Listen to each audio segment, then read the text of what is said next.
Hello, my name's Ryan May. I am the lead developer of the MetPy project, and I'm here to talk to you all about MetPy and what's next after 1.0. So to start here, what is MetPy? MetPy is a Python toolkit for meteorology, and what that means is that the goal of the project is to try and provide a set of general tools in Python to allow people to do whatever meteorological computing tasks they'd like to accomplish in Python using MetPy and the rest of the scientific Python stack. We try to reuse as much as possible of what exists within the scientific Python ecosystem.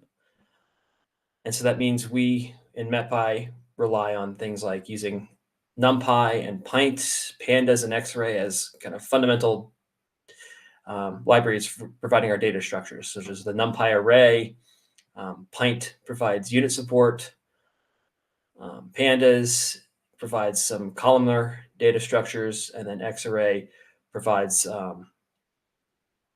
multidimensional arrays that also have metadata and the coordinate information along with those multidimensional arrays.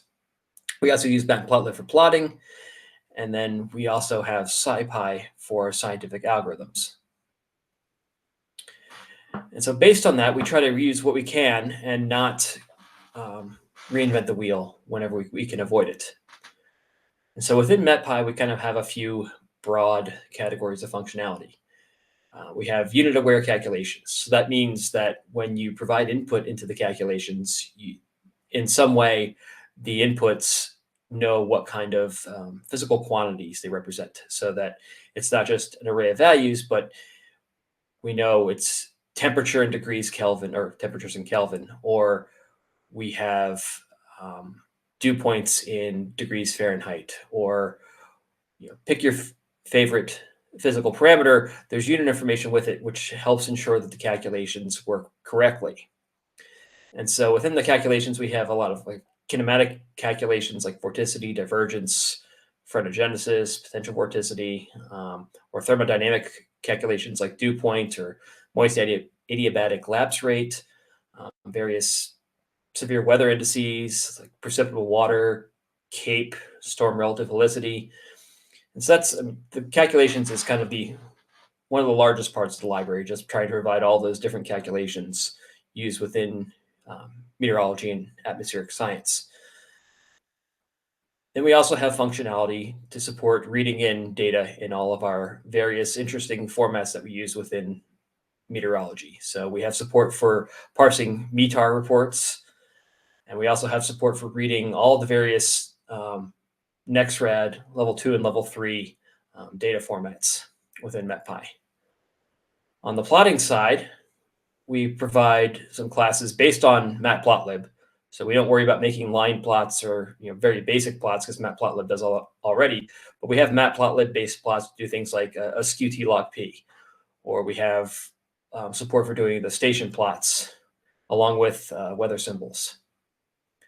And then we also have a variety of interpolation methods. So we have kind of the support for taking irregularly spaced points and turning that into a grid using methods like Cressman, weighting, or Barnes. We also have support for calculating cross sections. And so that kind of, these building blocks are there to then help our users be able to do whatever scientific analyses they'd like to do. And so here's an example of what one of those plots coming out of MetPy might look like. So you've got a cross section here of some output from the North American regional reanalysis. And so this is just doing a plot of some potential temperature as well as the tangential and normal winds on the cross section. So you can do the decomposition of your vector wind field. So with MetPy 1.0, we announced this last year at AMS, the first release candidate. And so we had a couple milestone releases in the last year. We had the first release candidate, as I mentioned, and also then this fall we had the second release candidate. And then we had finally had our 1.0 final release. And those release candidates are very useful to help iron out some last corner cases and also collect some feedback from our community of users. And special thanks to everyone who tested those release candidates for us and made reports on the issues they encountered, because that really helped ensure that the 1.0 final was a solid release. So if you're not familiar, what was the 1.0 release about? Well, it's the first we call stable release of MetPy. And what that means is within the 1.x series of releases, we won't be changing any of the programming interfaces. So throughout 1.x, we promise that code that works on, say, 1.0 will continue to work throughout 1.1, 1.2, 1.3, et cetera. A lot of the work that went into 1.0 was trying to baseline test our functionality, at least the scalar functions, against Genpack. And a lot of the breakage we had to make, because we had to make some changes to get to 1.0 here, was in support of using X-array data arrays. And so in order to allow now having functions to return data arrays and not just take them as input, obviously, if you were not expecting to get a data array back out, that's going to break some user code. And so some of our users will likely need to be updating, especially if they're using data arrays. And we have a helpful upgrade guide up on our web documentation at the URL listed on the slide.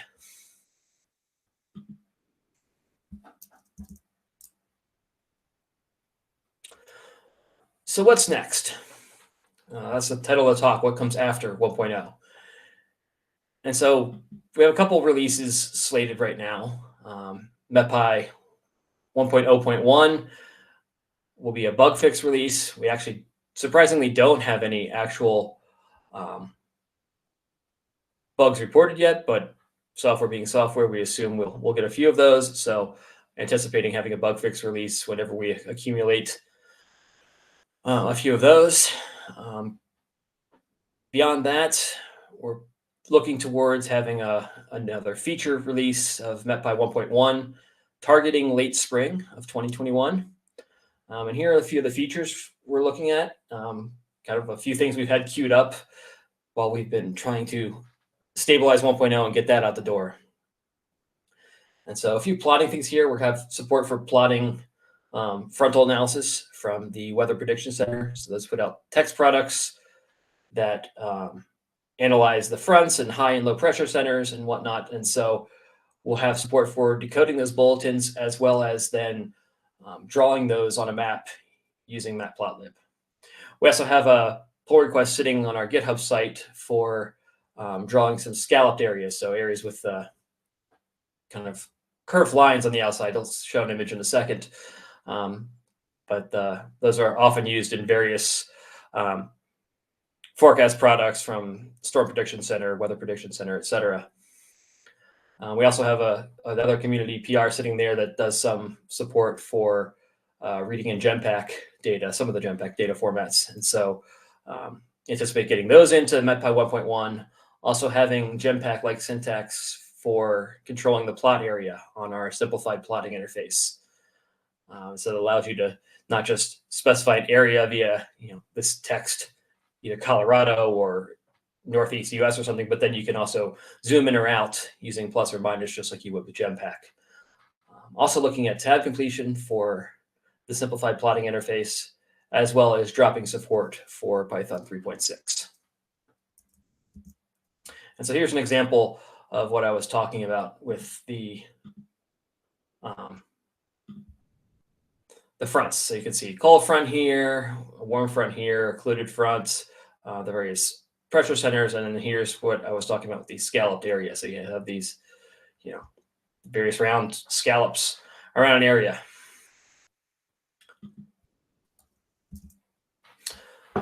Beyond 1.1, what are our longer term plans? Thus far with MetPy development, we've been very focused on trying to grow the feature set and just try and provide a library that has the useful pieces that our user community is looking for, and try and fill those missing pieces that didn't exist within the Python sector.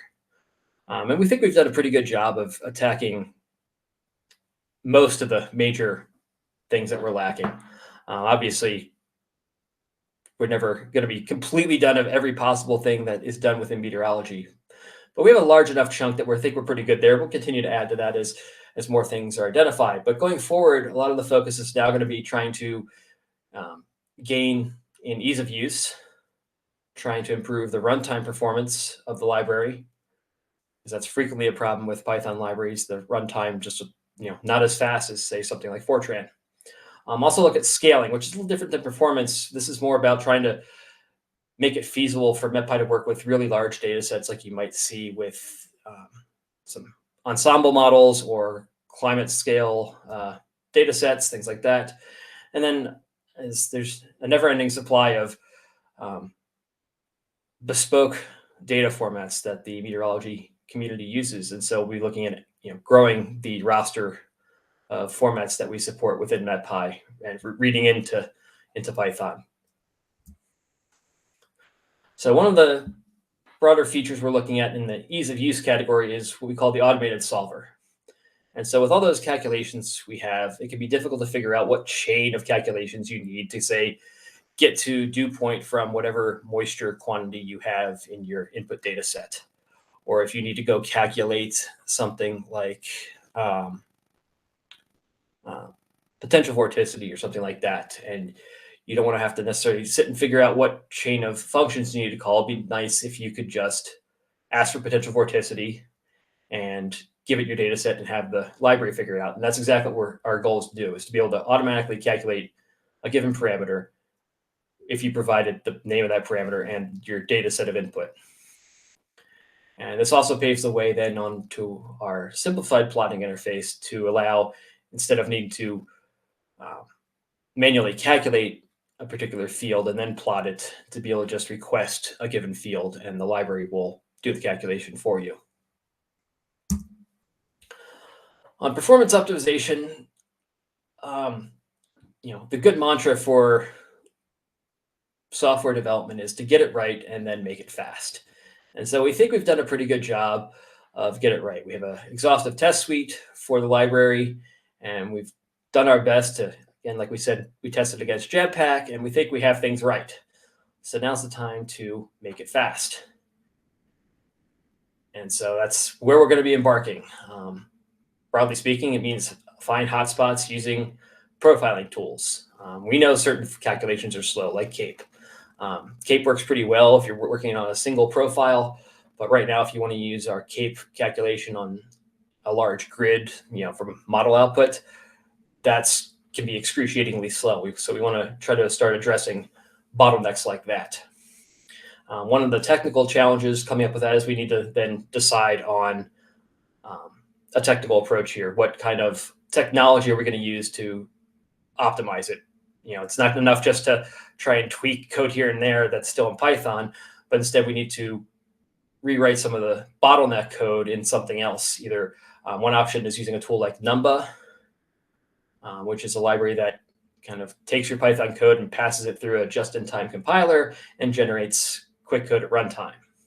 Another option is Cython, which you write code in a Python-like language, but then it gets compiled to C and use that at runtime. Both are known to provide a couple orders of magnitude better runtime performance. And so we need to just figure out which of those not only gives us the best runtime performance, but also imposes the least amount of challenges in terms of distributing MetPy in the future to our community, in terms of packaging issues and things like that. And then one thing that we have an eye on, I don't know how much work we'll be doing in the short term on this, but it would be nice if, however we go about optimizing things and structuring things, it'd be good to keep an eye on seeing how much we can support existing libraries that do GPU computing within Python. We're also looking at Dask support. So Dask is a library that provides NumPy-like arrays and chunking, allows you to do arrays that are larger than what would fit in your system memory. And so with that, you can also get now a framework for distributed computing. And so Dask kind of provides those two things, that out-of-core memory arrays and distributed computing. And we'd like to be able to support using that within MetPy. If we could just take in Dask arrays and work with them just like we would anything else, that would be great. Right now, many of the calculations don't operate properly with Dask. They cause the full array to be directly computed, which blows up the memory usage and kind of erases all the benefits of Dask. And so we'd like to get there so that then MetPy's functionality can reach a broader community here that are looking at climate scale applications or ensemble data sets, things like that. And then file format support. We want to continue to grow the list of file formats we want. Right now, one example that stands out to me is we have limited access to upper air data. We have access to various individual soundings from things like the University of Wyoming's upper air archive, but in terms of the real-time feed and trying to get a 500 millibar map of observations, that problem's kind of challenging, and the existing solutions for buffer, which is what the real-time data feeds are in, are not great in Python. So we want to address that by implementing some buffer support within MetPy. Also like to expand the Genpack file support so that we can get more of the archive Genpack data available within MetPy and things like that. So by the numbers, just summary kind of how we stand over the last year. We're 140,000 downloads and 140,000 downloads every year, 30,000 documentation page views every month. And the number I'm probably most proud of, beyond our exceptional community where we have, as you can see there, 53 unique code contributors and 161 unique contributors on GitHub, is we have 61 publications now that cite or mention MetPy. And so we really want to continue to promote our community. We're very grateful for the support we've had from our community, and we want to continue to welcome new contributors to the community. We don't love having broken software, but we do love getting issue reports so that we can improve MetPy for everyone. And we have had a lot of our major features that have come in through community contributions. And so if you'd like to get involved with MetPy, we have now on our GitHub webpage, there's a discussion section great for questions and discussion. You can also ask questions using the MetPy tag on Stack Overflow.